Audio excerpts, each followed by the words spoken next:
Okay, we're recording. Yes, got it. So, here, I'll put my hat back on so I don't look so old. Welcome everybody to this is the fifth Conservation from the Couch. Number five. Number five. We're honored to have folks from Trout Unlimited here today, who we at the American Fly Fishing Trade Association have a deep partnership with Trout Unlimited and work really closely with them.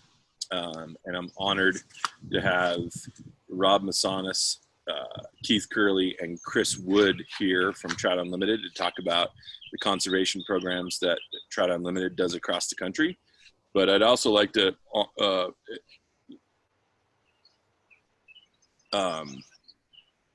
acknowledge Brian Bennett from Moldy Chum. So AFTA and Moldy Chum kind of have put these on for the last 5 weeks, or the last 5 episodes.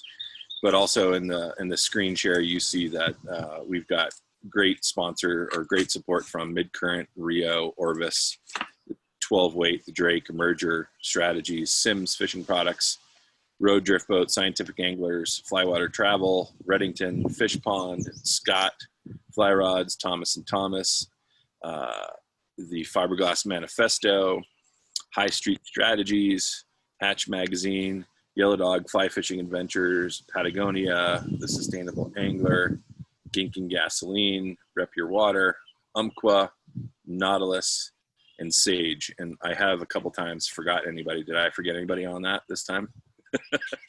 You got them all. Yeah. Brian, you got anything you want to say? Yeah, I'm just super stoked to have some friends here and some new friends. And I think, when I started as a fly angler, I think one of the natural progressions for any fly angler is you learn about, fish and insect life, and you kind of take an interest in conservation. And I remember when I joined Trout Unlimited early on in that process, and it was, it set the tone in a lot of ways for ultimately who I became, not only as an angler, but as somebody that's concerned about conservation. So I'm super fired up to be able to kind of have these guys on and share what they're up to. And so it's kind of a full circle for me at this point. So I'm pretty stoked. And just a little housekeeping here.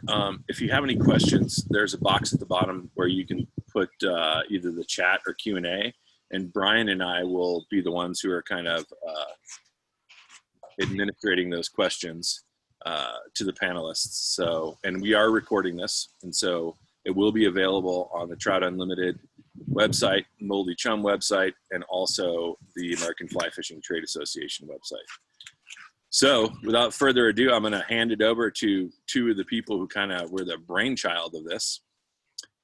My good friend Lucas Bissett, who is in the blue room with the fish tank, and Paul, who's got those goats behind you. Yeah, Montana sheep. I was trying to go as authentic as I could for you, Ben. So. Sorry, good enough. Sheep, yeah, goats. So anyways, Lucas and Paul, take it away. Thank you, Ben.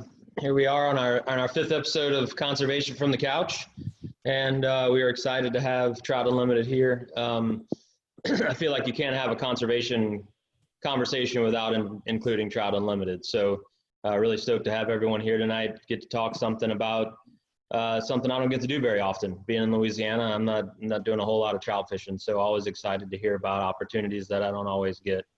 We start these things off, or at least I do every time, with some goofy stories or ways that I've been trying to cope with the whole COVID thing. And so this week I came up with a little funny story. Yeah, for anyone who's watched the ones in the past, I've had some interesting stories. So I've taken this quarantine thing to the extreme. I've tried to self-isolate the best I can. I've literally left the house probably 4 or 5 times in the last 3 months. My waistline shows that. But one thing that I did the other day is I was so excited to get out of the house because the vet called and said that the dogs needed shots. And so I literally loaded them up and went over there, and I was so pumped to be out of the house. I asked for a parvo shot. I got dewormed. I asked the groomer if she would give me a haircut. And so, I came home. I'm proud to say that everything's okay now.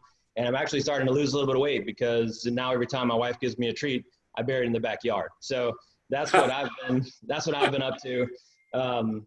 You know, that's my funny story for this week. If anyone else has something funny to say, you know, I'm always interested to hear if someone else has done something unusual in the last 2 to 3 months or 2 years. I don't know how long it's been now, but if you have something for us, you know, please share it. I'll just sort of open it to the group. And if we don't have any stories, then I'll ask that we start with introductions. So anyone have a funny story? I'm going to divulge here for a second, and I really apologize. How was the passing of the worms once you got dewormed? God, Jesus. Whoa.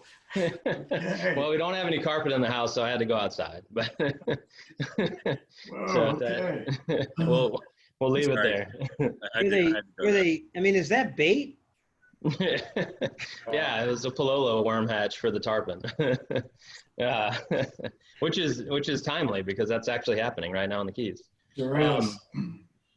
So anyway, beyond that, let's move a little further north and see if there's something happening with somebody else's stories. All right, hearing none, we'll go with introductions. So I was lucky enough to go to my mother and father-in-law's ranch last week, so I got 4 days, you know, out of Bozeman and got to brand some cattle and, you know, hang out on the ranch. So that was good. Cool. Very nice. Should have been a cowboy, learned to rope and ride, singing them campfire songs. Why don't you sing All right. that? I'm sorry? Why don't you sing that? I could. I could. If we get boring, I'll go ahead and break out that song real quick. Well, I'm gonna start with Mr. Chris Wood since he is up to my top left. Chris, if you would introduce yourself. Yeah, I'm Chris Wood. I work with Keith and Rob at Trout Unlimited, along with 250 other people or so, and we're an organization that has about 400 chapters spread all around the country, 300,000 members and supporters, and work very closely with the member companies of AFTA, who are great, not only great business people, but great conservationists too. And the mission of TU is to protect and conserve trout and salmon and the watersheds they depend on. Awesome. Keith, you're in the middle there. I'm going to have you go next. Thanks, Lucas. And thanks, guys, for having us on. Really excited to be here talking with you. I'm the Vice President for Eastern Conservation. So I oversee all conservation programs in the East and the Midwest. And last but not least. I'm Rob Masanis. I am a resident of Seattle, Washington. I'm the Vice President for Western Conservation. So I've got the TU territory that stretches from Alaska to New Mexico, yeah, manage 5 different programs here in the West with about 120 staff. So we're a pretty big operation. Awesome. Well, like I said, we're excited to have y'all. We're excited to get into this and start talking a little trout conservation and some clean water and all the things that are affecting those little folks that I don't get to see very often. So we're going to kick it to Paul, who's going to take it on the next section here. Yeah, thanks everybody for being here. Don't need to echo too much of what's been said before, but I think the point that Brian raised earlier is really true. You know, for most anglers, sort of trout are the introductory species that you kind of learn on, you know, and TU does such a fantastic job sort of also, you know, serving as that introductory organization to fish conservation. And I know when I started off as a fly angler, not only did I start by trout fishing, but I started also as a TU member really early on. So really appreciate everything you all are doing to help build an army of advocates out there who can fight for our clean water and fight for our fish. And so we tend to start these with, you know, we've been doing more species specific events, and we would say, you know, we're talking to guides, like, what is it about redfish that you love? What is it about steelhead that you love? And since everybody is, you know, everybody here is pretty familiar with trout, I'd imagine, rather than asking what it is about trout that you love, figured we'd change it up a little bit and just, you know, curious to know, what is your ideal day of trout fishing? Just to kind of get the ball rolling here, both from a species of trout as well as a location. Like if you had one perfect day of trout fishing, what would it be? Who do you want to answer that first? Anybody. Chris, you can go ahead and get started, but I'll launch into it. I was really hoping you were going to say because this is Trout Unlimited, we're not going to ask you about trout fishing. Tell us about your favorite species to catch. But That would have been way better. Sorry, we should have had you on our prep call earlier with it's Lucas. all right.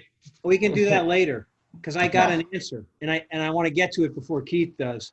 But so my favorite day, my perfect day of trout fishing would be on the Kvichak River in Southwest Alaska. The Kvichak is one of the 7 rivers that drain and form Bristol Bay. And it's known, it's sort of famous for the epic salmon runs it has. Every year, the Kvichak produces about half of all of the wild sockeye salmon in the world. One river, half of the sockeye in the world come from it. It's freaking amazing. And then the Nushagak is another one of those 7 rivers that drain into Bristol Bay. And every year, the Nushagak is one of the top 2 Chinook producers in the world. But the reason I love fishing, and well, I'll get to this in a second, but the reason I love fishing the Kvichak is they have these giant rainbow that move out of native rainbow that move out of Lake Iliamna, and they follow the migrating salmon and eating their eggs and eating their flesh. And they're the strongest fish I've ever seen in the world. I remember I let it, and I've gone there every year now since we've been involved in this fight to stop those idiots that want to build a mine in the headwaters of the Nushagak and the Kvichak rivers, the Pebble Partnership. So I've gone every year for close to 15 years now. And I remember about 5 years ago, I had to leave early. I had to get to a meeting somewhere. And so I just had a day, like a half day to get out and fish in front of the lodge I was at. Great TU supporter of the Alaska Sportsman's Lodge. They've been fighting the Pebble Mine for a long time. Brian Kraft is the owner. And so Crafty took me out and we just went in front of the lodge and we were swinging flesh flies. And I remember I felt my fly stop and I set the hook and I saw out of my peripheral vision immediately this big rainbow jumped. And I said to Crafty, "Did you see that fish jump?" You know, I set the hook down here and I over there a fish jumped. And he goes, "Yeah, that was your fish." That's how strong and fast they are. Just took off across the river. They're like rockets, and just incredibly fun to catch. Awesome. Keith, what about you, bud?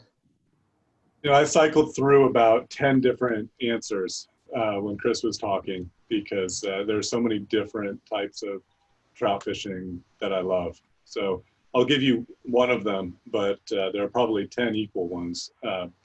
I love fishing spots like the McGalloway in Maine, parts of the Madison where it leaves the park that are big, fast, bouldery, rough, hard to wade, where you're trying to get into some of those pockets. It's kind of a physical challenge, and the fish are quick to react, and it's just one of my more fun styles of fishing. So I would settle on that one for now. Awesome. Mr. Masanis? Yeah, I'm going to follow Keith a bit here and say that I really enjoy the stuff I have to work hard for. And I like getting away from people, I'll be honest. I'm not going to lie to you. So, being able to hike into a wilderness stream, whether that's in Montana, I think of, Kelly and Cayuse in Idaho. I threw some really memorable trips in Yellowstone Park in the shoulder seasons, where there's basically nobody around. You get a little distance from the road, and if you're not in the height of the season, you can find some good water to fish and some eager fish. So, truthfully, I don't do as much trout fishing as I used to do. I have great outings for sea run cutthroats with Brian Bennett and some other friends of mine here in the Seattle area, which is a lot of fun. Great camaraderie on those trips, and but yeah, so it's a mix. But I do spend most of my days steelhead fishing when I break away now. So being in the Pacific Northwest, that's my favorite. Yeah, I think we'll talk about this later, Rob, that snorkeling, not necessarily fishing for them either, right? Exactly. Yeah. So I'll tell you that snorkeling is no picnic physically. That's a demanding thing to do. I learned quickly on my trip with John McMillan. Yeah, we hope So we this want is to touch on that at some one of point. my favorite places to fish for trout is on the Naknek River that I've been to a couple times. And I'm going to share a photo that I took from there. And it shows you how interconnected Yeah. the river actually is. Oh gosh, can you see that? Yeah. It's a big brown trout. I don't understand why it's not doing full screen. Come No, on. I got it. I can see it. Looks good. I'm sure people can see it. Yeah, there you go. Look at that. Right in front of that coastal brown bear. All of this red are sockeye salmon that are coming to spawn. And it was one of the most amazing experiences I've ever had in my entire life to be up there. Ben, go ahead.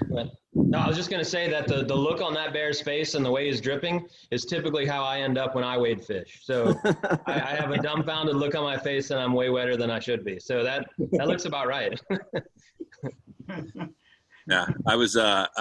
This was a trip that I did with Scott Haid and also Rich Hahn at the time, and yeah, if those of you that know the Rich, you got to ask him about the experience, because there was a point in time where he was stuck on one side of the river, and there were salmon between Scott Haid and I and Rich, and a bear just completely. They have no idea that you're there. They don't even really care that you're there. But it was charging, and it did like the Superman dive into the river, like 10 feet from Rich. Well, that's one of the things when we talk about Pebble too. You know, we always talk about angling, and I may be jumping around here a little bit, but I know it's it's one of the kind of hot topics right now that's out there, obviously. But the threat to the bears. I mean, bear watching, the McNeil River program, and bear watching is as much of an economic driver as the fishing is up there. And there's a good group up there doing some work there. So that interconnectivity that you're talking about, Ben, as it relates to, all the trout fishing that we love to do, but, the bears are the threat there. It's not just to the salmon runs there, it's the threat to the entire ecosystem. So, yeah.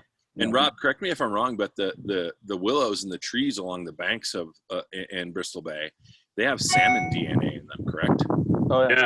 Oh yeah. Way back into the forest even. Yeah, crazy. All right, well, we'll get into Pebble here in a few, but before I do, Chris, you piqued my curiosity too much. I got to know what your answer was to the not trout related species. So years ago, Keith and I had a fantasy about creating 2 affinity organizations for my favorite fish to catch other than trout, which I think I'm obliged to say as long as I work at TU. And that's carp. And the idea was that we'd have like a friends group, friends of the carp. And the job of friends of the carp would be to go around creating goodwill by like planting mulberry trees and blackberry bushes along waterways, so carp could come up and sup on those. And then we wanted to form a more radical organization to take direct action called Carp First.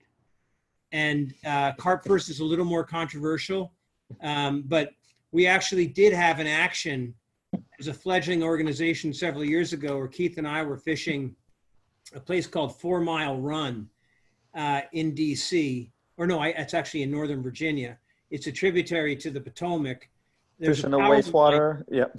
Yeah, it's warm water, very warm. Yeah, it's so warm. It's part of the reason it's warm is that there's a wastewater treatment plant that is emptying perfumed water. It actually smells quite nice at a warm temperature out, and all the bait fish congregate around the warm water, and then the big fish come in and eat the bait fish. And so we fish the outfall of the wastewater treatment plant. But the action that Carp First had, our first action actually, was our first and only action, was that at the mouth of 4 Mile Run, where it drains into the Potomac, we saw some guys in a boat netting fish, and you're not supposed to net fish. And I'm kind of joking about this carp stuff, but you're not supposed to net anywhere in the Potomac, and there's stripers and stuff in there, really important game fish.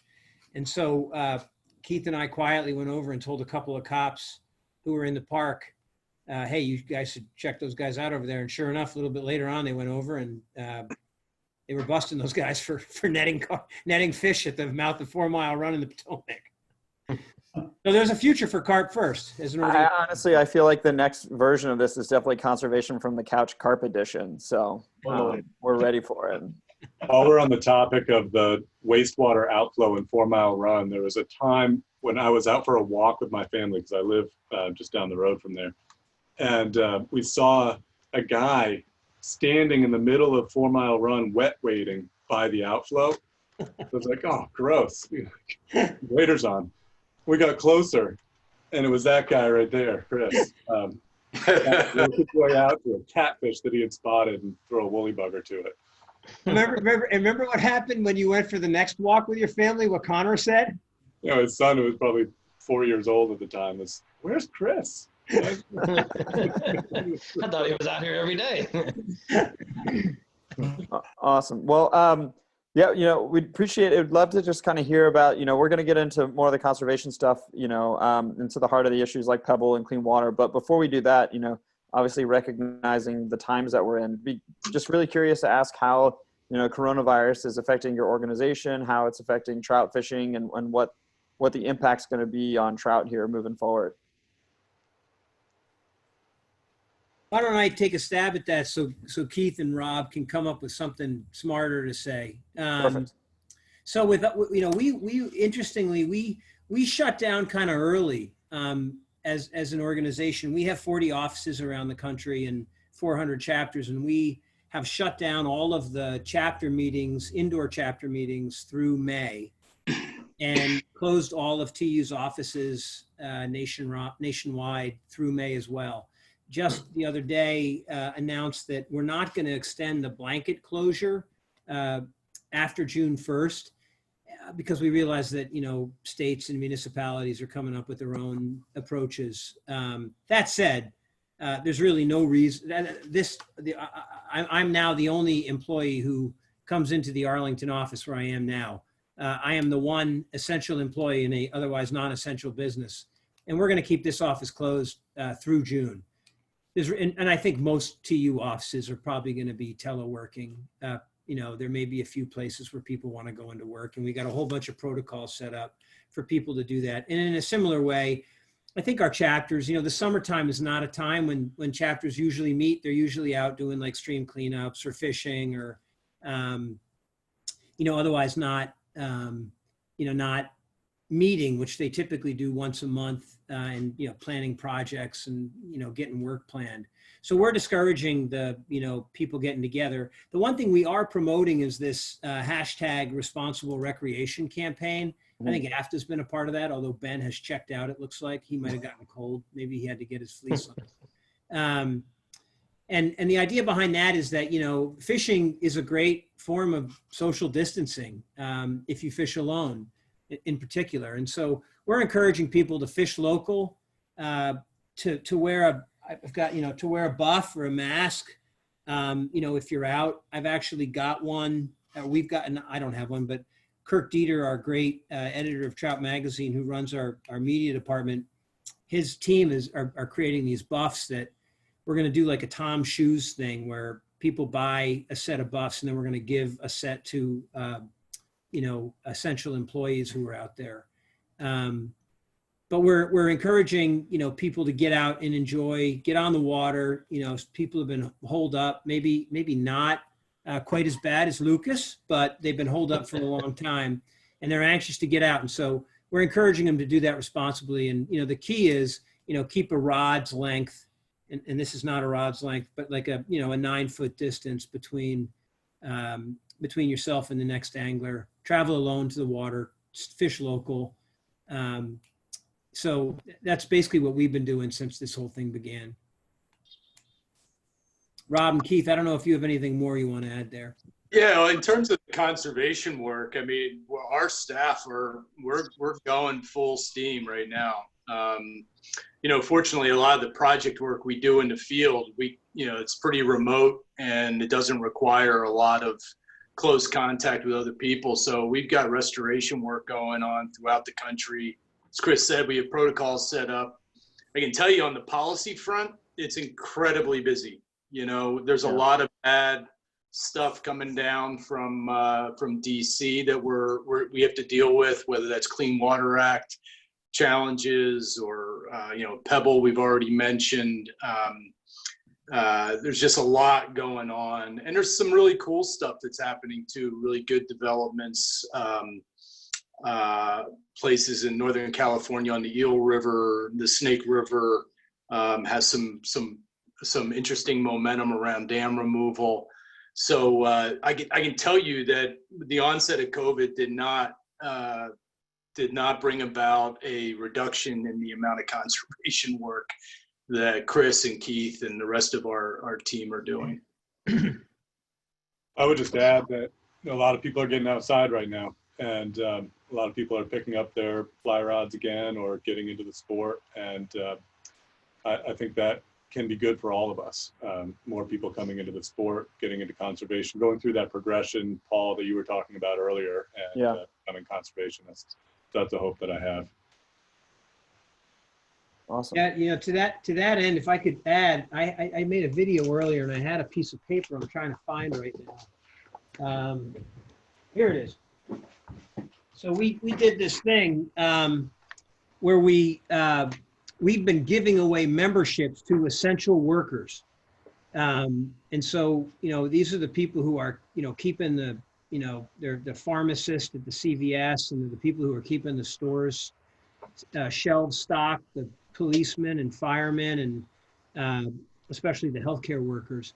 And so we've given away over about 2,000 memberships right now. And all you have to do, if you're an essential worker, is go to gifts.tu.org/essentialworkers_join. And TU will make you a free member. We also talked to Ben about, Ben and Lucas and everyone else and Brian about making everyone who's on the call today a free member if you're all interested. So we'll follow up with you, but it's been really heartening to see the response of both this organization, our volunteers, and the essential workers who are really so gratified to know that there's light at the end of the tunnel, that especially these healthcare workers, that they're working their tail off right now, and they know that they'll be able to fish once things slow down a little bit, and TU is going to be there for them when that happens. That's awesome. That's really good to hear. Thanks so much for everything you all are doing. And one of the neat things about this conversation is that some of these have been, Rob, when we had our steelhead one, there's certainly signs of life with the elwha and things like that. But generally the story is, a little bit grim as far as how these things go. And so one of the things that we're really excited about in this conversation is that we'll get into issues like Pebble and what's going on with the Clean Water Act and some of the other things you mentioned that are coming down the pipeline. But thanks in so much part to the work that you all are doing as an organization. There are success stories all across the country, and that trout fishing is doing, by and large, pretty well. There are these places that have been brought back from the dead and are flourishing more than they ever had. And there's places that are, not doing as well, but are on their way back. And so, just wanted to take a few minutes to kind of open up this conversation when we start really delving into the conservation stuff by highlighting some of those success stories and some things that you all as an organization are particularly proud of, and things that anglers should see as examples of what we can do when we band together and we fight for our fisheries. And the one thing I'll add to that, Paul, too, and I agree 100%, but the interconnectivity, like every single one of our streams, every water that flows, river, stream, spring creek, whatnot, it ends up in the ocean. And so there is that interconnectivity that a lot of us, you might not think about all the time, but like, for instance, here in Montana on the Missouri River, that all ends up where Lucas is, in the Mississippi River and in the Gulf of Mexico. So those headwater and ephemeral stream protections are,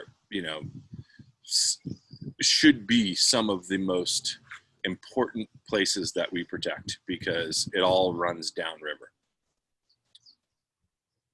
Sorry. Well, and that's been the common thread through all of these that we try to really hit home, is that no matter where you are geographically, no matter what you fish for, we're all facing the same things. We're all on the same planet. We're all in this together.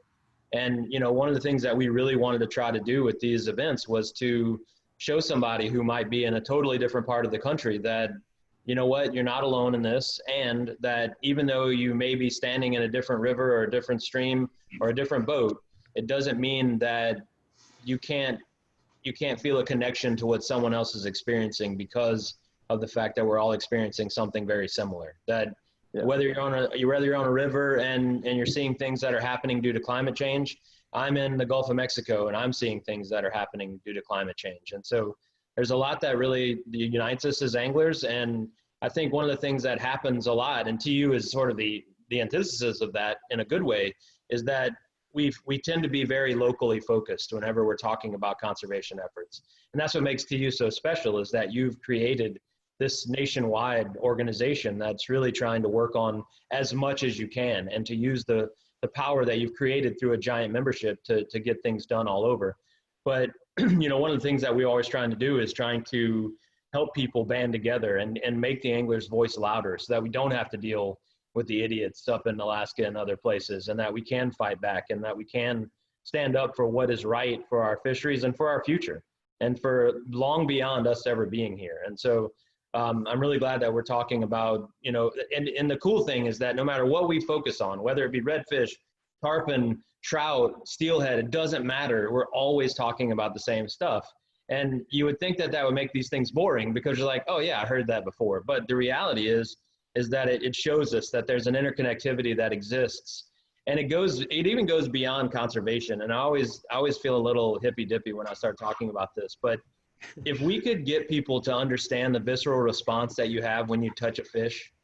Like, I went fishing this morning for like 3 hours because my wife had to go to work this afternoon and I wanted to go out and scout a little bit for a trip I have tomorrow. And just touching a fish, just touching it it's such a visceral response that you don't even understand why you're having it or what it means. It's almost like you're connecting back to your, you know, Neanderthal days of that moment in time whenever you were, you know, connected to the earth for the first time. It's really neat. And, you know, it's something like trout fishing is such a gateway drug to get people into getting to experience that. So I don't know why I just went off on that tangent, but it's about the interconnectivity. That's it. We're bringing it together. You know, this is a woven fabric. And so, I don't disagree with you, Lucas. And I'm sitting here in my backyard, and I've got this creek in the pond in my backyard that eventually flows into the Gallatin, which then flows into the Missouri, which then flows into the Mississippi, and ends up in Louisiana. I mean, it's amazing to think that the water that I can see right now will end up where you live. And you know, have you put a message in a bottle yet for him? I have. He hasn't responded. Yeah, sorry. Well, I can stay right in the Mississippi River basin then with this next example, but the driftless area in the Midwest, for those of you who don't know it, it's an area in southwest Wisconsin, part of Minnesota, a little bit of Iowa and Illinois, with 600 spring creeks in it. And it's an area with a lot of agricultural land and highly erosive soils. And so when it was first farmed, the erosion was catastrophic. And some of the old pictures are incredible to see these, you know, just these gullies that washed out. And the sediment that sloughed down into those valleys remains there today. And so it was thought for a while that a lot of those places were not going to come back as wild trout fisheries. They were so badly degraded. And over the past couple decades, TU has been working creek by creek, landowner by landowner across that region. And we're up to the point where we're now doing 20 miles of restoration each year. And it's complete restoration, putting a broken stream back together again, but it still has that great spring water. The water is perfect. So once you get the habitat back, it's not uncommon to see 10 times more trout than you had before restoration. So being able to stay in an area like that over the long term and build partnerships and gradually increase the amount of restoration that's been taking place, it's really starting to show on a big scale. And it's very exciting to see that area continue to improve as a trout fishery. Yeah, I mean, I think one of the things we have to contend with, all of us who are anglers, is that we are kind of hyper aware of the challenges and the bad stuff that's happened, but I think we need to step back and realize that many waters are in better condition today than they were in the 60s, right? There's been a lot of progress. One of my favorite old timers who passed away recently, a guy who taught me actually to fish for summer steelhead down on the Deschutes River in Oregon. He bought an old melon farm in 1963. And I used to go down there and he would row across the river in an old drift boat and pick me up. And you couldn't get there by car and we'd row across. And he told me that. He said, you know, I remember fishing in the 60s and the Deschutes was not nearly as good, and the habitat was not nearly as good as it was at that time, which was in the late 90s and the early aughts. So there's a lot that we should be celebrating. And Keith's example, the driftless restoration, is a great one. You know, I'll just give you an example that's very recent. We have a great staff member and a guide in Wyoming named Jeff Streeter, and he just finished a fish passage project at a place called Whitego Dam, which is a mile up on the Encampment River from the North Platte. And when they put in fish passage, that completed reconnection of 90 miles of river in the encampment to the North Platte. I don't know if you guys have had a chance to fish North Platte. I haven't actually, but I'd like to someday. I know it's got some pretty epic hatches. But that's the kind of stuff that's happening all across the country. And I think with the efforts of TU and our partner groups and Anglers That Care, you know, there's a lot of opportunity. Mother Nature isn't making more trout streams, right? But we can certainly make the ones we have better. Yeah, just to echo what Keith and Rob said, and I'd encourage Keith and Rob to give more examples, because they both have multiple examples that they could give where, you know, we've literally made fishing better. But, you know, it's interesting because, you know, this game of conservation that we're all engaged in, it's literally about overseeing loss. It's kind of what we're doing. I mean, it's bad. I mean, it's nice when we see recovery at times, but, you know, we're seeing a loss of wetlands, loss of open space, loss of forest, you know, loss of native species, et cetera. And it's really easy, given that fact pattern, to become negative and cynical. And I think it's really unique to TU, and you can hear it when you hear Keith and Rob talk. Anglers are a different breed. So because we are so optimistic, right?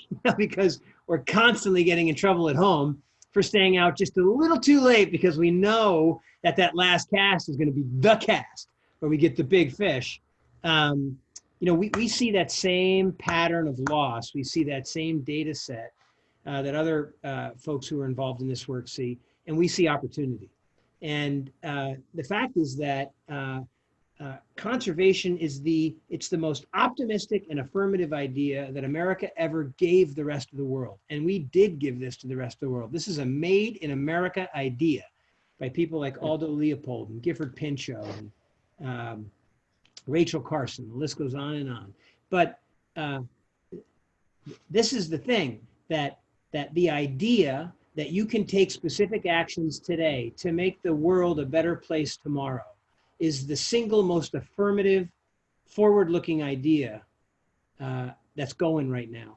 And our job is to help convince both political parties that it's in their interest to understand that and to promote that work. And that's what I think Keith and Rob and staff and our volunteers all around the country do so well on a local basis, all the way to the halls of Congress.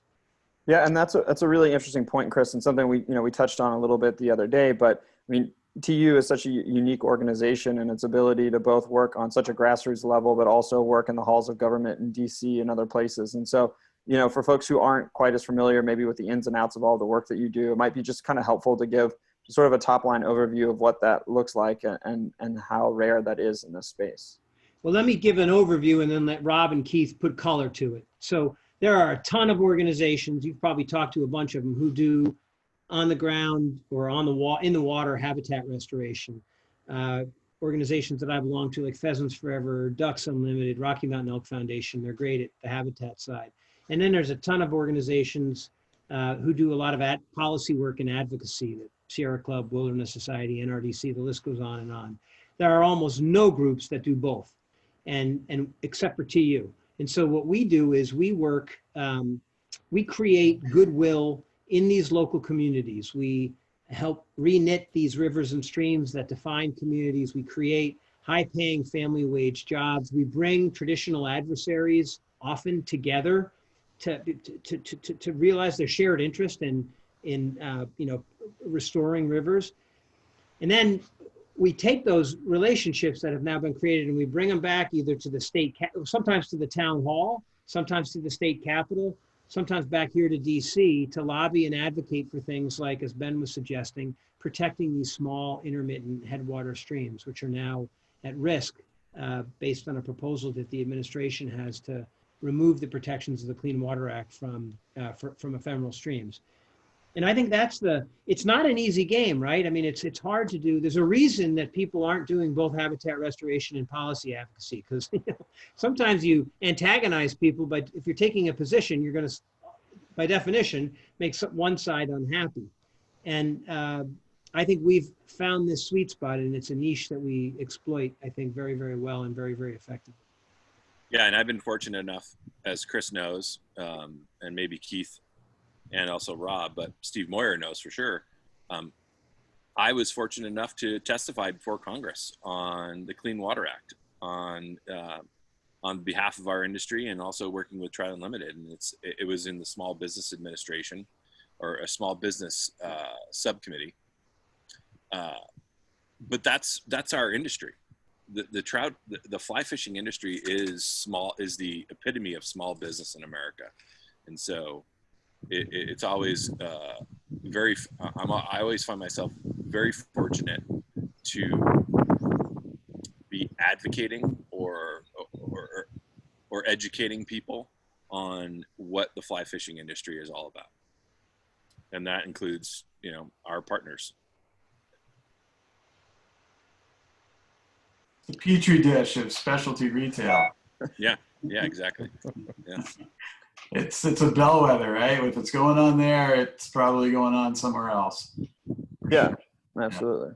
Yeah. I guess I would add, and this gets back to some comments, maybe it was you, Lucas, who mentioned it before, but Ben, you did too, this idea of the connectivity of these systems. And so I think what I'm really excited about, kind of the next chapter at TU, is, scaling up our work wherever we can. So we're actually working in multiple places, in multiple communities, to create conditions, metapopulation dynamics for trout, safe passage conditions for steelhead from their spawning habitat to the ocean.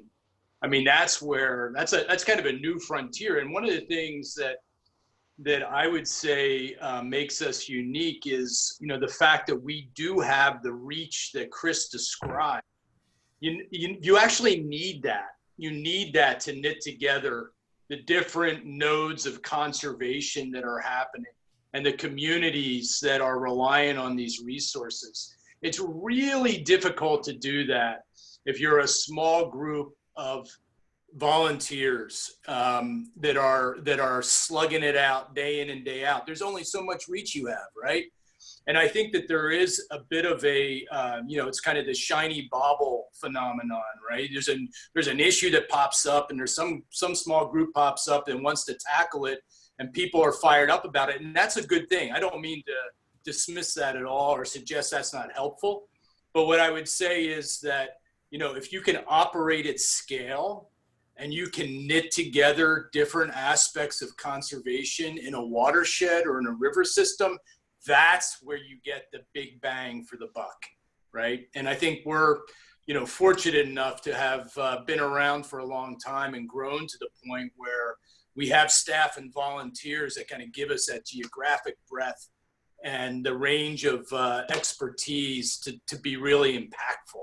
So, and we don't do it alone. We do it in partnership with a lot of organizations and with a lot of community leaders and a lot of anglers. And that's an exciting development for us. Yeah, well, I mean, speaking of power, I mean, I think getting into some of the heart of some of these issues, I mean, none are maybe more important to the idea of having political power and being able to use it than the Pebble mine fight. And I know that's been a years long saga with you that you've been working, I mean, and your partner organizations have been working both up in Alaska on the grassroots side, but also fighting in the halls of Congress.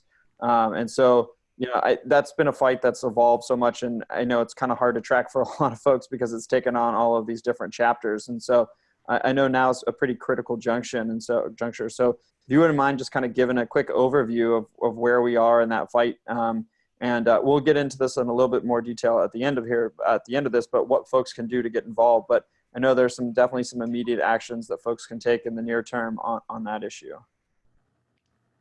Go ahead, Rob. Well, yeah, I mean, this is a fight that has been at on the top of our priority list for a long time. And we have an incredible Alaska team working on Pebble day in and day out. Right now, the issue is that the Army Corps of Engineers is preparing to issue a critical federal permit called a dredge and fill permit that the Pebble developers need to build the mine. And, they put out a draft environmental impact statement, which are required to do under the law. I won't get into the boring details of the law, but I will tell you that it was garbage. And what we did and we're continuing to do is point out the fact that it was garbage, that there isn't a project that can be permitted in the headwaters of Bristol Bay that doesn't seriously threaten the future of that region, not just the fishery, but the economy of that region, right? So, I know that I think a lot of the organizations that were, whose logos were displayed at the beginning of this show today were part of a group that just signed a letter to the president saying, hey, this needs to stop. This permit should not issue. And I think it was an incredible showing of solidarity by the fishing community in opposition to development of the mine, and clear signal that if the Corps issues a permit, which it may do even in a month or two, is the last I heard,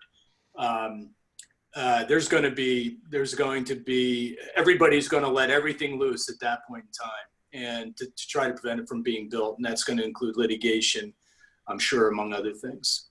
Chris, you want? Rob, we talked about COVID. Let's steal Neil Young's song. Rust never sleeps, right? We're all working, and those guys, they just don't quit. And there was a piece that I read about a presentation that somebody from the partnership did, where they basically admitted in front of their shareholders that the proposal they have out there is reduced in size to get through that permitting process. And once they're through it, this is on tape. And once they get through that, they're going to scale that thing up even bigger than what they have kind of on paper. And the point this person was making in the story is anybody, we got you, we got you now, right? And who's paying attention, right?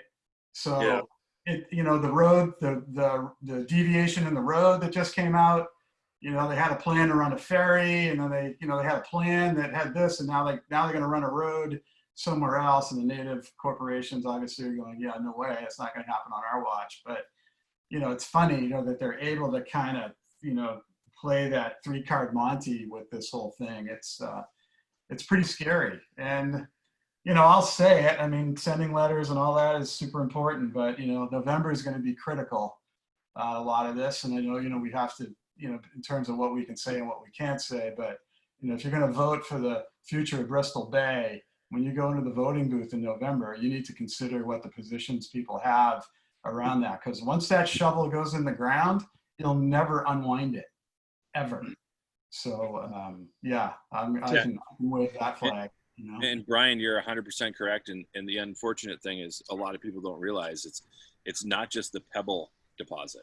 So if you create that road from Iliamna out to the Pebble deposit, what is it, Rob? What is it? 150 miles? 200 miles? Do you know exactly how long that road is? I don't off the top of my head. It's long. Yeah. But there's multiple right. Deposits. There's other deposits in that region that'll just, deposits, and also just, people have the right to mine out there. So there's other mining deposits out there. And like, listen, and I've said this since I started with AFTA 10 years ago. We're not opposed to mining because we all need it, right? We're not opposed to oil and gas exploration, but it's got to be done responsibly. And for anybody that's, and I said this the other day in my webinar with Nelly,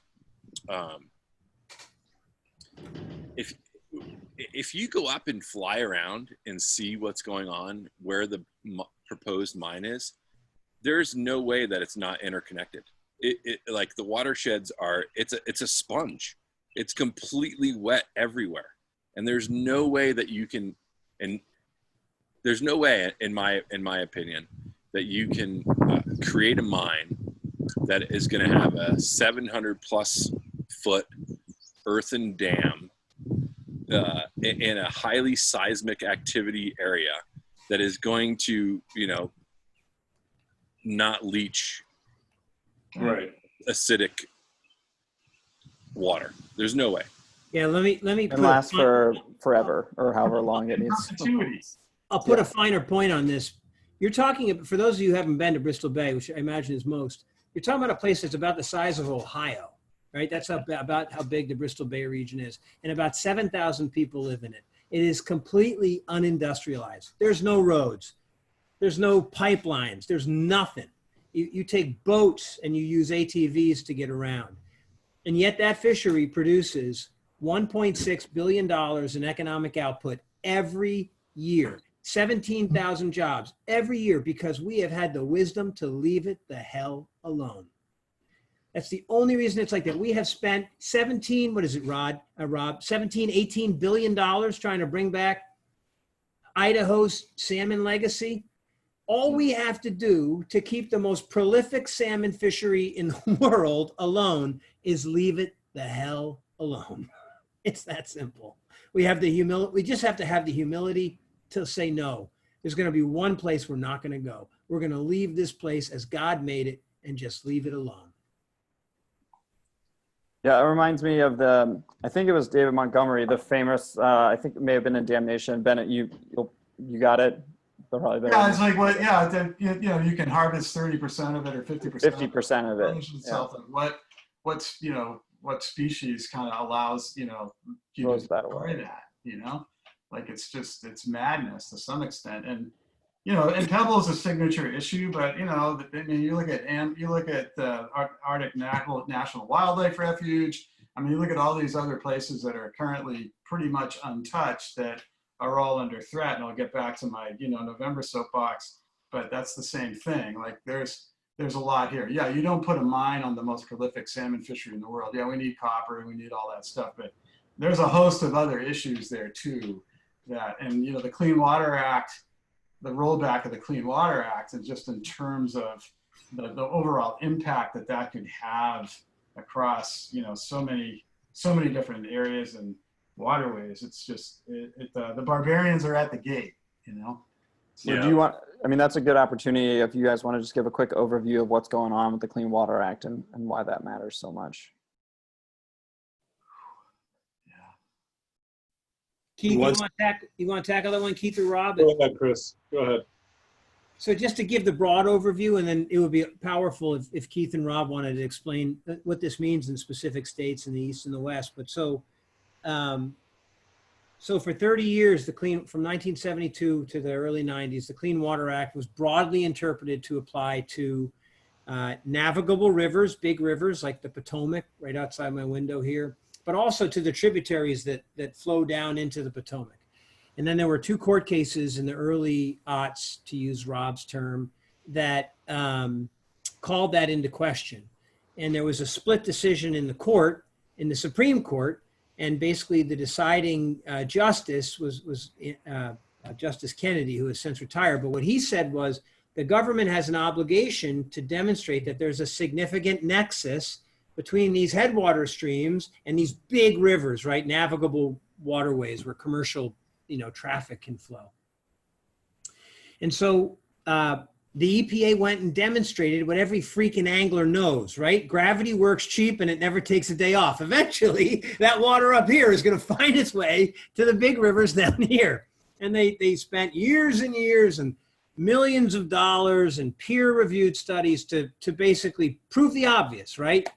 And unfortunately, the new administration came in and that regulation was litigated, and the new administration came in and they set that.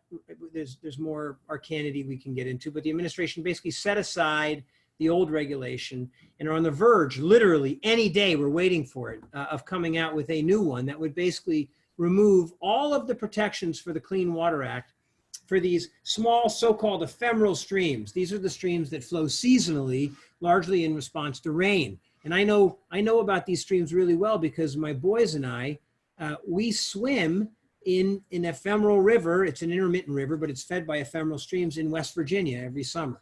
And we're lucky enough to own property on a place called the Little Cacapon River. What this means is now, if this regulation goes through right now, so a year ago, 4 years ago, if my neighbors wanted to build a road through these little ephemeral streams that drain into my river, or if they wanted to store fuel, or if they wanted to build a lagoon waste pond, right? Like for well, you know what that is, for animal waste, in one of these ephemeral areas, they'd have to get a permit. And some smart person somewhere would say, you know, that's probably not a great idea. Don't store your gas cans over by this place because it floods and then it's going to lead down to where the woods swim and fish. And that's probably not so good for them. And by the way, there's a town downstream that gets their drinking water from this river too. The requirement to go through that check process would be eliminated if this regulation goes through. And so now that means if you want to build a road, if you want to store your gas tanks, if you want to build a lagoon pond, if you want to otherwise screw up these small headwater streams. Or a mine. Pardon me? Or a mine, right? Or a mine or an oil and gas permit or a road or whatever you want to do. It's the Wild West. And our scientists have said that this would affect 50% of the stream miles that were historically protected under the Clean Water Act. 50. Look, I don't think Keith or Rob or I would argue that there's not an argument to be made that there should be some incremental change around the margins to make things, to provide more certainty for farmers, so that, you know, they know what they can and can't do, or more certainty even for, you know, real estate developers, although frankly, I don't feel very sympathetic for real estate developers. But there certainly could be improvements made to the Clean Water Act, but to remove the protection for 50% of these stream miles, and by the way, this isn't our issue, but if you're a duck hunter, 50% of the isolated wetlands in the country, those are prairie potholes, the duck farms. Protection for those is gone. Needless to say, this is a big problem. It's something that we're very concerned about at TU. Well, and talking about that connectivity amongst, you know, us as anglers and the things that we're facing, these problems are not unique, unfortunately, to just the Clean Water Act. I mean, it's the same thing that folks are trying to do to the Magnuson-Stevens Act, which protects our federal waters. Yep. You know, it's sort of the same approach. It's the shirt I have here has a small hole in it, and so I'm cold, so I'm going to tear the entire shirt off, and in order to fix it, you know, instead of just saying I'll just sew this hole in order to fix it. And it's this sort of, you know, slash and burn approach that is completely unrealistic and has so many unintended consequences that we're just not willing or know how to face. And, you know, it's unfortunate that one thing that we can do well as anglers is commiserate. And I know that we were talking about success stories, and there are plenty.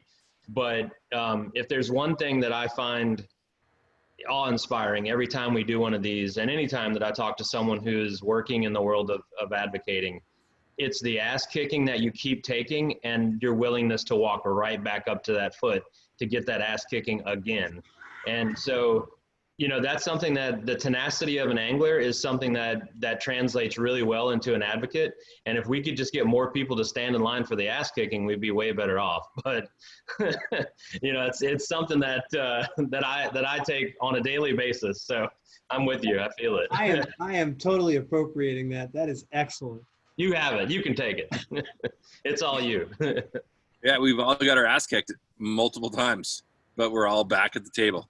Ready for and then we're back at the table so we can, return the favor and kick some ass. That's the important piece. That's the thing, is that it's just like the optimistic one more cast. It's this time I'm going to kick your ass. Like, that's what it is. We walk back and we go, okay, this time I got him. And then you take your lick and you come back and you go, okay, this time I got him. I know to duck this time. But, the thing is, though, is that if people like us weren't out there, then these problems would have been happening long before and far worse. And so that is a testament to the success. I'm having trouble saying success tonight. I don't know why. That is a testament to the success that is happening around, organizations like TU and others, that we've kept this at bay for a long time. And that, we are in a unique position in a lot of places where we're looking at the good old days. That's not something that you can say for a lot of things. There's a lot of things in this country that have gone by the wayside, but there are a lot of things in our fisheries where we are looking at the best of days. And it's so crazy to say that all we need you to do is keep it the same. Let's get the status quo going. How many times can you say that? And yet to have to fight an uphill battle when you're asking someone not to mess with something, it can be disheartening, but it's also encouraging because it means that we don't have to do a lot. It's not like we have to start over. Just stop doing something. Like, that's it. It's sort of like this whole quarantine thing. All we said was sit down and watch TV. Like, how often does that happen? While we're on the Clean Water Act, I want to throw James O'Brien came in with a question, and you guys could probably help. I'm sure TU probably have a spot, but he's like, where can you find more information regarding the Clean Water Act? So we hear a lot about it. There's a lot of noise out there about, regulating puddles and all this other stuff as it relates to the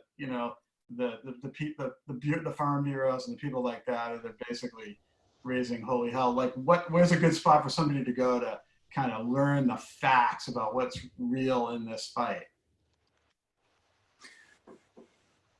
So I'll get that one. So you can go to standup.tu.org, and there's tons of information there on Bristol Bay, on the Clean Water Act, we've also got some legislative priorities about cleaning up abandoned mines in the East and the West. And then I think there's also some information there on promoting in a responsible way the expansion of renewable energy development in the West. But it's standup.tu.org. Yeah, we'll put a link up. I think when we'll follow up, we'll make sure that people get access to that. I think it'd be super helpful. Cool. Let's check my address too, because I did that from memory, and that's a scary proposition. You've been standing near that wastewater, outlet too long. You might have got that. It might be actually lay down. It's there. Hopefully that's correct. Yeah. One thing I'll say just before, and maybe this will cue Rob up to talk about something he did this summer, but this isn't optimism without, this isn't naivete, right? The optimism we're talking about.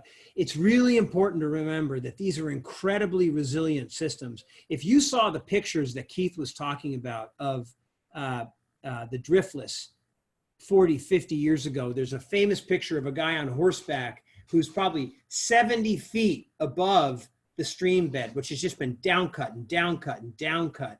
And those systems are now, they're recovering, and it's in part, early on it was done by the Soil Conservation Service and the Natural Resource Conservation Service and the state agencies and tons of great partners. Now it's being continued by Trout Unlimited chapters. But you look at systems like the Snake River, where we talked about how important the biomass of salmon are in the Bristol Bay ecosystem. Well, half of all the steelhead in the Columbia River Basin system used to go up into the South Fork of the Salmon River. And that's now a biologically poor system because the fish don't get there anymore because of the dams. But, Rob, I'm trying to tee you up to talk about the LLAW, but these are incredibly resilient systems. And if you give them half a chance, these fish will come back. And Rob, why don't you talk about what you saw this summer when you were snorkeling the Elwha? Yeah, and I think these guys had had Shane Anderson on in a previous episode. This where Shane is a great filmmaker, has been doing wonderful fish conservation, river conservation films for a number of years now, and he joined John McMillan and me and a host of people to do a summer steelhead survey. So. But just to cut to the chase there, we're seeing summer steelhead back, one of the largest summer steelhead populations now probably on the West Coast, that's come back from being extirpated. It didn't exist 7 years ago before the dams were removed. And what did we do? We got out of the way, right? Just got out of the way. These are just omicus that are re-expressing their ocean-going life history because they have an opportunity to do it.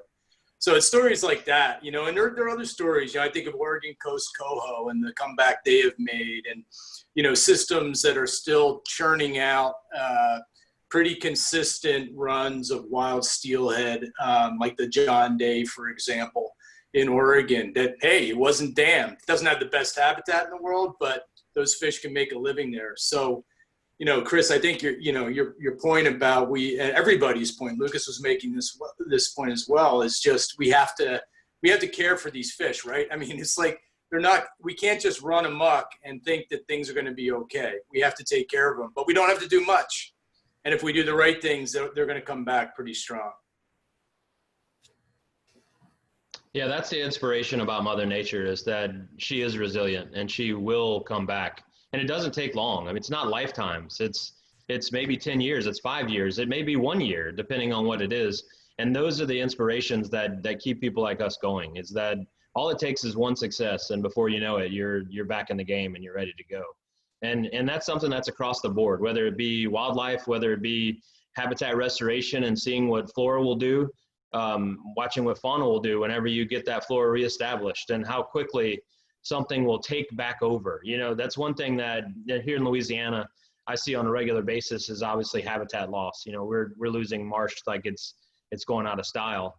But something that is always really cool to see is where you have a moment when something that we've been trying to do here in Louisiana is close off like pipeline canals that were exploration canals for oil like 100, maybe less than 100 years ago. And within 2 years of closing those pipeline canals off, you'll see sediment start to fill back in and vegetation take back over. And before you know it, you don't even see it anymore. You didn't even know it was there.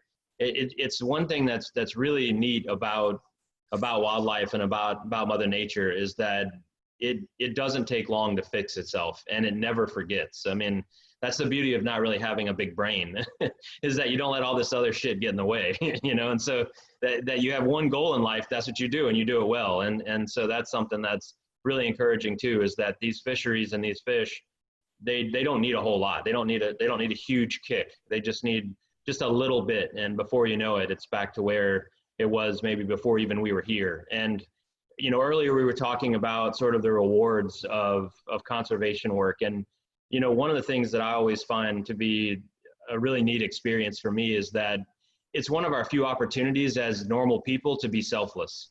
Because when you're talking about giving something to the future, giving something to someone you'll never meet, there's something about that that's selfless, and it's a rare opportunity, and especially in my lifetime. I'm not a firefighter, I'm not a healthcare worker. I'm never going to get to experience that the same way that those heroes do.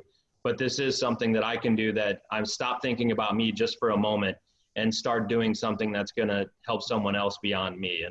And if you've never done something like that before, the reward that comes from that, even if it's tiny, even if it's minuscule, it's a fuel that will keep you going for a long time. And that's something that I encourage everyone, if you have an opportunity in your area to get involved in a habitat restoration program as a volunteer. We have all sorts of stuff happening here in Louisiana with tree planting and marsh grass restoration and other things. If you have an opportunity to get your hands dirty one day, there's something about that dirt under your fingernails that just sends you home in a different place than when you came. And so, I'm feeling very sentimental tonight. I don't know why. Last one, man. So the last one for a little while. So. Sentimental. Yeah, no, and I agree with you, Lucas. We are temporary stewards of the land. This is not our land. we have the responsibility to make sure that we take care of it for future generations. And in my email byline from our former lobbyist Jim Range, who Chris knew very well, Yes. the ultimate test of a man's conscience may be the willingness to sacrifice something today for future generations whose words of thanks will not be heard. I mean, Former TU trustee. yeah, I mean, that's, Yeah. and, Heard a lot of, I've heard Jim's name mentioned a lot recently. Yeah. You know, I think at these times are, you know, like that, and I think that's the reason why. and unfortunately, I never got to meet Jim, but everyone who knew Jim, I mean, Chris, what would Jim be thinking right now? Yeah. He'd be up in arms. Yeah. Yeah. Yeah. Well, Jim was a rare breed. He was one of the most profane men I ever met. I wouldn't want to introduce him to my mom. Actually, my mom would be fine with him. But he was a great man. He, you know, worked for Howard Baker, when Howard Baker was in Congress, was instrumental in passage of Clean Air Act amendments and Clean Water amendments. And really, it's Steve Moyer who runs our government affairs operation, who knew him best at TU. But Jim was a board member when I came on board, and I remember one time we were, you know, I was looking at buying land in West Virginia, which Betsy and I have since done. And he said, "West Virginia, boy, don't you let them take my goddamn mountains," because they were doing mountaintop mining, you know, further in the southwest of the region. And that was Jim in a nutshell. For him, conservation was not a political issue. It was like, no, it's a humanity issue. You know, we get one chance to do this right. Well, it's interesting. You mentioned clean water. And, sorry, Ben. I was just going to say that, yeah, we look at, you know, the Nixon administration and the Endangered Species Act and Clean Water and the EPA, and you kind of look at the political winds and how they've shifted over time.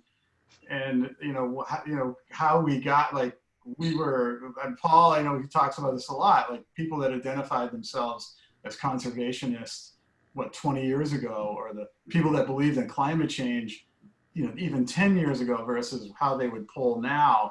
Like there's some forces at work that have been able to shape, you know, public opinion in a way. And I think it's up to us. I mean, yeah, it's like, it's really important to get your nails dirty and do all that stuff on the ground, but there needs to be a big shift as it relates to getting back to all those things that drove us to do all that good work that we're trying to defend at this point again, right? Like, who would think we got to go back and we got to defend the Clean Water Act? Really? You know? Yeah, and just as a microcosm of that, and this is, I think, what Brian's kind of alluding to. So I was doing some research a while back and stumbled across these numbers. And at the time I was actually working in Congress. This was back in 2012, which was at the time the most anti-environmental Congress ever. I think that was how it was dubbed. And I think that's unfortunately been surpassed. But in 1987, when they passed the Clean Water Act amendments, they passed it with flying colors in the House. They passed it in the Senate. And then Reagan vetoed it because it didn't have, you know, it was going to cost too much or whatever it was going to be. And they were able to override a Reagan veto in the House with 401 votes in the House and 86 votes in the Senate to override a veto from a popular president in order to fund the EPA at a higher level and to give them more regulatory authority. And 25 years later, we were in Congress and we were fighting tooth and nail. I mean, they took dozens of votes, you know, just to strip back those, you know, those protections that we had all agreed on 25 years earlier. And so the political winds have certainly shifted on that. And as Brian said, it's incumbent upon all of us to figure out how do you balance. And it's part of why we're so excited about TU is that you're doing both, right? You're getting your nails dirty with all of your local chapters. And it'd be great as a segue for this to talk about your chapter model and how folks can get involved. You know, you're fighting both in the halls of Congress and with waiters on in the field, so.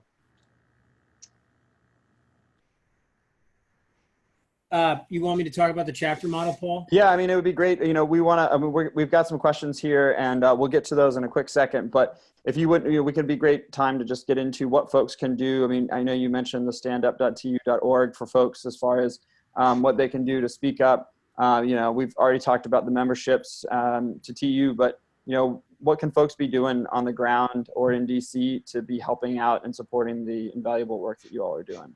Yeah, that's great. Thanks for asking that. And again, let Rob and Keith chime in too, because they have great examples of what our chapters do for us. I mean, I think the reason that TU is as effective as we are is that we are so grounded, literally grounded in community. You know, for us, conservation isn't, we're not, you know, it's not a bunch of urbanites who are sort of like, saying, oh, wilderness is wonderful, even though I'm never going to step foot in it, and I agree with that. That's a legitimate sentiment. But I think for our membership, these are rivers and streams that they really care about. They live near these rivers. They care about them. They love them. And, if you're an angler and you care about clean water and you like to fish, obviously, if you're an angler, you do, you should join Trout Unlimited. I mean, it's very simple, right? I mean, there is no other organization that's doing as much to maintain the places that you live and you love and you fish. We have this chapter network all around the country. It's kind of cool, right? It's almost like old school. It's like the Boy Scouts. These guys, they get together, men and women get together once a month, and they go out and they do things like they teach children how to fish. They, families where both parents are working, they'll help these kids get out and discover the love of the outdoors because, their parents are too busy. They don't have the time, or they'll work with organizations like Project Healing Waters and Casting for Recovery, helping veterans and cancer survivors, respectively, to understand and experience the healing power of water and fishing. And you all know that intuitively because of the sport you love. And then, of course, they do the conservation work. But I almost think the conservation work is incidental to the community building that our chapters do. They literally build community in an otherwise fractured world, and it's incredibly powerful. You go to these places where you'll have, someone who's, maybe works at a construction company, and someone who's got a small law office, and somebody who's a banker, with somebody who's an auto mechanic, and they're all seated together talking about a stream cleanup that they're going to do, over the weekend. It's like a little picture of America 50 years ago, but it's a part of America that I think we need to keep. We should reel that back. It's a part of the past that we don't want to let go of, I don't think. Yeah, that's a reconnection restoration project that we all should be working on. That there's something to that. The community aspect of things is really where we're going to start to make that political wind shift. Is because if we can get people excited about it in concept, then that's something that's going to make them more politically active, and that could change the way that people, sort of interact with our government. I know that the projects that I work on here in Louisiana, one of the coolest experiences watching a kid experience something that they've lived so close to but never had, any chance of ever seeing. And there's something about that. It's the I'm so close but yet so far away. And there is something to what you're talking about, Chris. And that's something that I think whenever we focus on organizations like TU, we see the work that you're doing, but we don't see the legacy that you're leaving behind. And that's something that's really important. I think that's something that if we're talking about leaving something that's thankless, it would be giving someone an opportunity that they'd never had before, and then creating a desire and love within them that is going to be indelible. And it's really something neat. And I extremely admirable, something that you've done. And so kudos to you. Before we get too much further, I want to give Keith the award of not talking. He wins tonight for least amount said on a Conservation from the Couch episode. Yes, thank you, Keith, for your stoic, abilities and lack of conversation. I've been looking at you the whole time, and I'm like, oh, maybe he's just like double dutching the conversation, ready to jump in. No, you have been okay not saying a word. So congratulations, sir, for finding the quietest man. Well, thank you, and I hope that didn't lose me the prize. No, you could talk for the next 20 minutes and still win at this point. Well, I was actually going to jump in off the point that you were just making, and it was reminding me of something that Rob said earlier about being able to sort of put all the pieces together on a broad scale. And so I think it goes all the way from that point that Rob made, which is really important, all the way down to the individual. And there are really impactful things that people can do as individuals. And so as Chris was saying, being able to join a TU chapter and become a part of what's going on in the community is a great way to do that. But taking action on these policy issues and making sure that your voice is heard. The kinds of perspectives that anglers can share are really valuable. Ben, you spoke earlier about testifying in front of Congress. Sharing that business perspective, it's so valuable. But people who have been out there on the ground with their boots in the water, then turning around and talking about the issues and what they mean to them, it's a message that resonates at a different level, and it's a really impactful one to bring forward.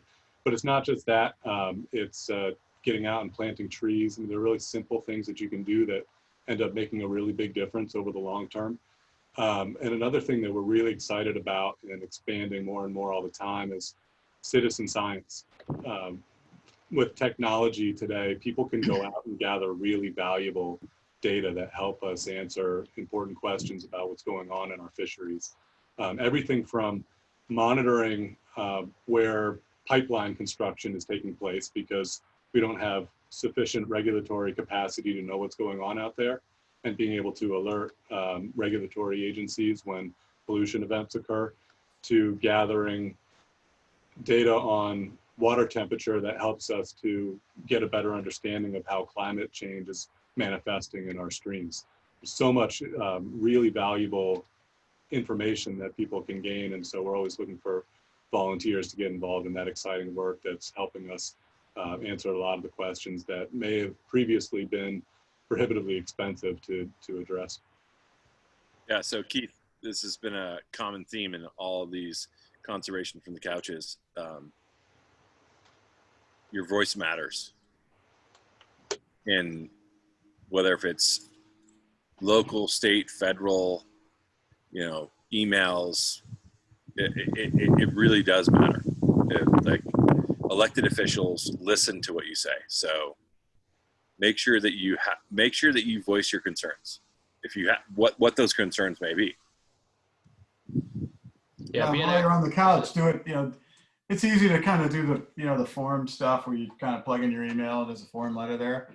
But while you're on the couch during the pandemic, take some time and write it. Like that personal message, make it personal. Talk about how it affects you. Is even more, can be even more impactful.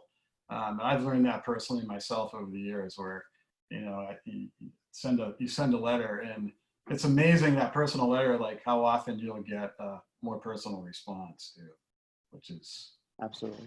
Or even calling. I mean, even if you need some human interaction over the telephone, yeah, exactly. you're probably going to talk to a staffer, but hello, Kathy McMorris Rogers here. But the thing is that there's something to giving firsthand experience, and it's funny that I just made fun of Keith for not talking, but he just said something that we haven't covered in any one of these. He was listening and finding the gaps rather than it was just perfect. It was he threaded the needle beautifully, like a seamstress. Something that I think is really important That's that we're a nickname. Yeah. Okay. Keith the seamstress Curly. Anyway, I think something that hasn't been mentioned here yet, and something that is really important because it is something that we can all participate in, is citizen science. It's something that if you see something happening out there that doesn't look right, tell somebody. If you see something different that you've never seen before, tell somebody. Take a picture of it. Make sure that you're documenting these things. I mean, we all have cameras and computers in our pockets at all times. It's an opportunity that we all have due to technology that we should all take part in, because it can make a huge difference. I mean, it's something that, we're seeing land loss like we've never seen before, and we wouldn't know half of it if it wouldn't be for people mentioning it and seeing something different and telling somebody about it. And it could be something that you could end up stopping something horrific without even knowing that you're doing it. And so it's something that is easy to do, but it's also can be difficult to participate in because people don't know that they're doing something and they don't know how easy it can be. And so that's the thing that we also try to make is as common of a theme as possible in all of these, is that it's a lot easier than you think to make a difference. A lot easier.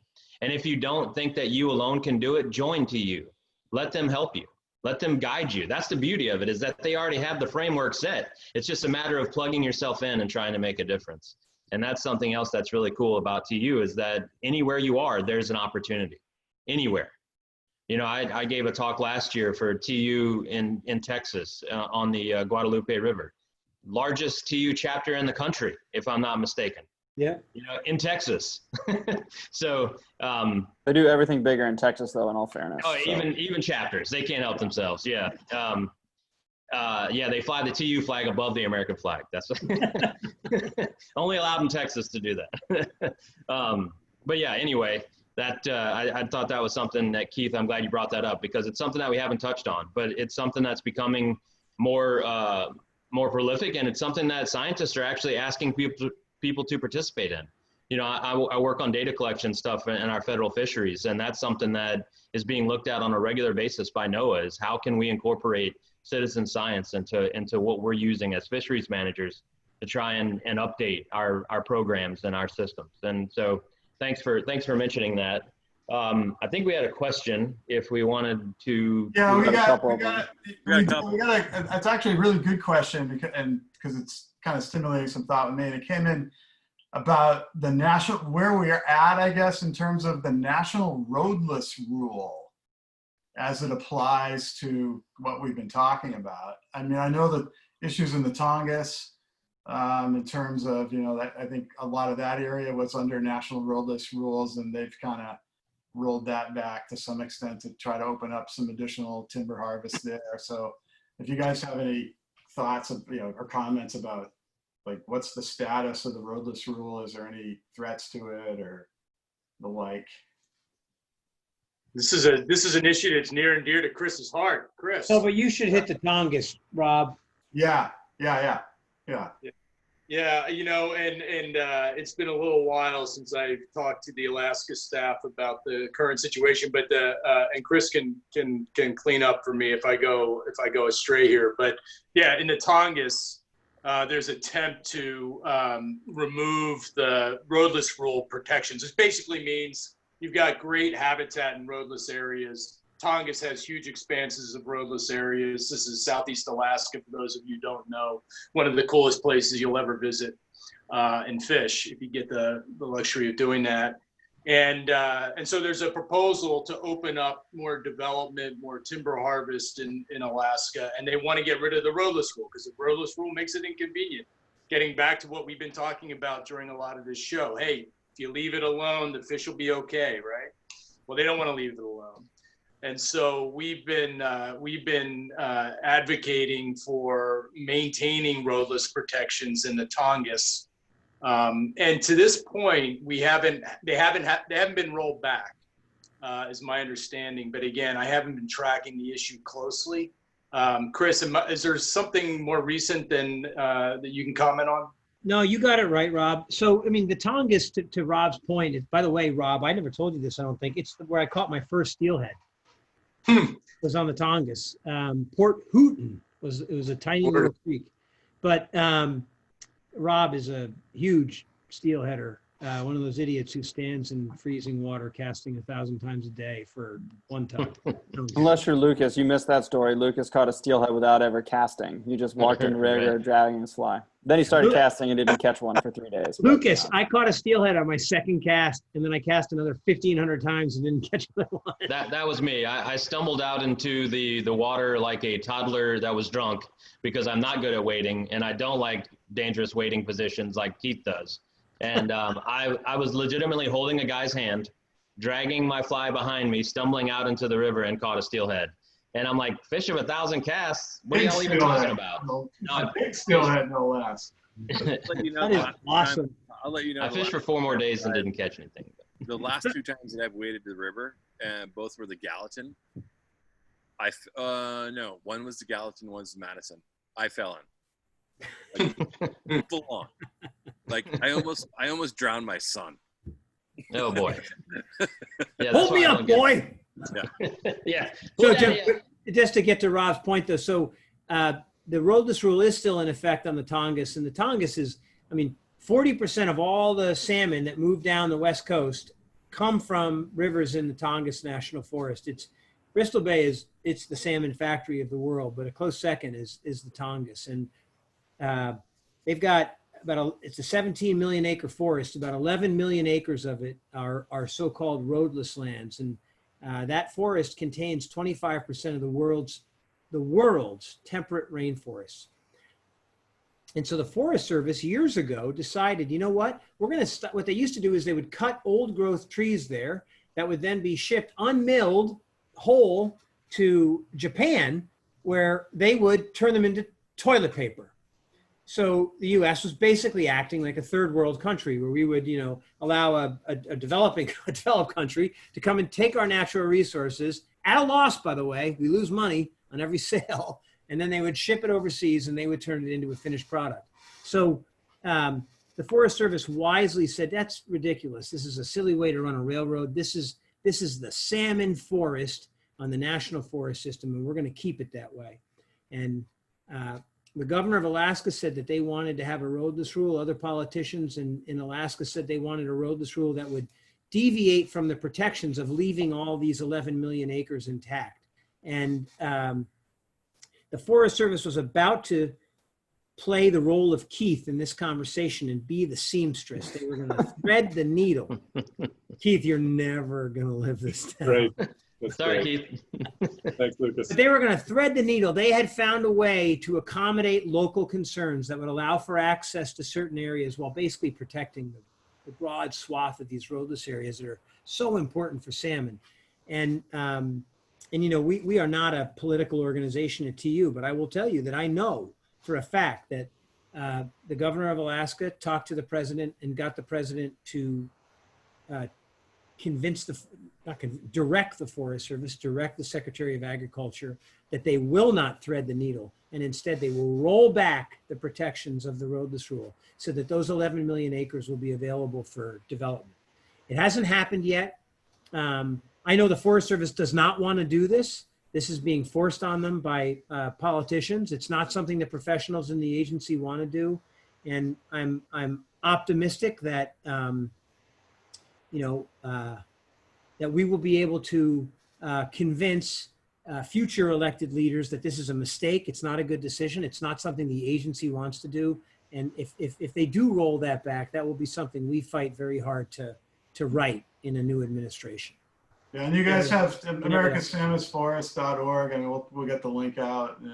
Our friend Mark Hieronymus has been working on that project for a long time. We're intimately aware of that, and yeah, whatever we can, the others of us can do to help, we're here to help. And just one side note is there is an attempt to recall that governor, I believe, that's moving forward come November. I think that the court said that recall effort could move forward, I believe. So. Yeah. Right. So, hey, Brian, did you see the question we got from Rick Crawford? Yeah. And I'm going to point this to Chris.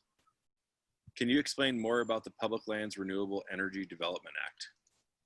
I could, but I feel like I have talked too much. And Keith, when you were a lowly government affairs staffer, this is something you worked on at the birth of this. Would you like to speak to this, or do you want me to? I'll start it off, and then I lost track of it. It was a while ago, granted, yes. So, but this is a really important piece of legislation. Those that is truly bipartisan. One of those really heartening to see people lining up behind, but it has to do with like we've been talking about resource development and the need to be thoughtful about it on the front end and get it right. And this is a bill that attempts to do that by taking what is a new use of public lands, wind and solar energy development, and before it starts to expand on our landscape, think about how we want that to look and how we want that to run. So giving the agencies tools for better permitting processes, but then also being thoughtful about the fact that while it's desirable renewable energy, it's a land use change, and we want to have a resource stream available to plow back into conservation to mitigate or offset some of the development that takes place. So, really trying to end up with a net gain for conservation as this land use change comes to our landscape. So Chris, I'll leave it there and you can let us know where it stands now. No, you crushed it. That's exactly right. So, traditionally we've looked at renewable energy development on public lands. They treat it the same way you would treat, like if any of you wanted to go cut a Christmas tree, you'd have to get what's called a special use permit, because it doesn't really happen historically. But when you look at what the states are doing with these, renewable portfolio standards, where like states like Oregon, Rob, I'm not sure Washington is probably I think they're requiring 25% renewable by 2030 or something. They're going to turn to the public lands to make their renewable energy. And so what we've done, and it's the leadership of people like Keith early on and Steve Moyer, and great friends like Senator Risch from Idaho, Senator Heinrich from New Mexico. It's a truly bipartisan effort. What they're doing is they're saying, okay, well, let's treat solar and wind like we treat oil and gas. And we're going to generate a revenue stream from the sale of the rights to develop that resource on public lands. This is an asset we all own by virtue of being citizens. And we'll create a revenue stream, and then we're going to plow a portion of that revenue stream back into conservation. And what it is it's an antidote to what happened in the 1860s and 1870s, where the Congress saw that they wanted to, spread manifest destiny. They wanted people to settle the West, so they said, "Go west, young man, and you can develop, gold, basically for free." And we'll give you the land around it to homestead. And now we're dealing with this legacy of cleaning up abandoned mines in the West that Rob and his team deal with all across the Western United States. So we're trying to get ahead of that. There's not a lot of demand for renewable energy right now. There will be in 10 or 15 years. If we can get this bill done, and it's truly bipartisan, there's no opposition to it, it's going to be a major piece of legislation that probably we won't see the benefits of, but our kids will absolutely see the benefits of, because it'll make sure that we develop a resource in a responsible way, in a multiple use way. We provide for a societal good of clean energy, but we do it in a way that doesn't compromise, the fish and wildlife legacy on public lands. Well, that feels like an awesome place to wrap. We've blown past the blue light has been out now for at least 8 minutes behind us. Gone. My dog is informing me that it is her dinner time. So if we have any final thoughts or anything, but just wanted to say thanks so much to all of you for all the work that you've been doing. It's been such a pleasure to work with you all in such different capacities, and really appreciate everything you all are doing to protect our home waters all across this country and fight for the fish that are so important for our ecosystems and our lives and our economy. So yeah, I'll echo that. It's great to make some new friends and see some old ones. And the other thing too is every time we have one of these things, I always walk away from it feeling enthused, like a little bit uplifted. It makes me feel good, and I think everybody else that watched probably feels the same way. So thanks for providing some additional inspiration that we could all use in these interesting times. So, yeah. And I'll close out as I always do. Yeah. Make sure that you go to your local fly shop. Yeah, absolutely. Yeah. Buy fly tying materials, flies, rods, reels, whatever. What hat you got on there, Chris? It's Sweetwater. Sweetwater. There you go. It's one of yours. Yeah. So I don't know if they're an AFTA member, but they are. Yeah. Make sure you go to your fly shop, your local fly shop. I mean, they are the ones who are providing you information on your local fishery, and they're your locals, right? I mean, I don't know. I don't know what else to say except they're your local fly shop. And even if you don't have a local fly shop in your area, there's tons of them online that you can go and you can buy product from. So come on, you need some more flies. Come on, right? Come on. Yeah. Really? The interesting thing over the last 5 or however long we've been doing this, 4 weeks, the fly shops are doing pretty well. Like if you've got an online presence, they're doing well. even speaking to the fly shops here in Montana, and we've been closed down for since March 17th, I think it was. And then the out-of-state quarantine ends June 15th. In-state license sales has, as of May 1st, it was about, I think it was 97,000 resident licenses have been sold. And the same time last year was 62,000. So, wow. Yeah, I mean, that's a big bump. And people are out fishing, and all I can say is support your local fly shop. If you don't have a local fly shop, you can find one online, buy from your brick and mortar, small, independent fly shop. And once again, Chris, it's been a pleasure being a friend of yours for a long time. Ditto, Ben, ditto. Yeah. What about the seamstress? Yeah, sorry, no. No comment. But anyways, what I was going to say is, and thanks for interrupting, become a member of TU. TU does amazing work across this country on, you know, what we all have said is kind of our, you know, first love is trout, but it goes beyond that.